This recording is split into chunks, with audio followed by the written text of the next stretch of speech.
Japan হচ্ছে আমাদের সবচাইতে ভালো বন্ধু। জাপানকে সাথে নিয়ে আমরা দেশ আগিয়ে নিয়ে যাবো ইনশাআল্লাহ। শহীদ জিয়াউর রহমানের মাজারে এবং দেশনেত্রী খালেদা জিয়ার মাজারে পুষ্পাঞ্জলি করার জন্য, সম্মান জানানোর জন্য জাপান বিএনপিকে থ্যাংক ইউ ভেরি মাচ। প্রতিটা আন্দোলনে জাপান অংশগ্রহণ করেছে। যতগুলো আন্দোলন হয়েছে আমরা জাপানকে আমাদের পাশে পেয়েছি।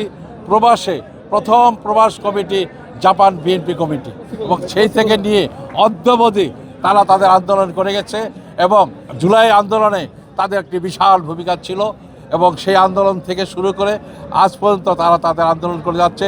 ভোট যুদ্ধে আমাদের যে জয় হয়েছে, জাপান থেকে হাজার হাজার নেতাকর্মী আমাদের মাঝে এসেছেন এবং ভোটের জন্য দাঁড়ে দাঁড়ে গিয়ে তারা কার্যক্রম করেছেন এবং বিএনপি আজকে জয় হয়েছে।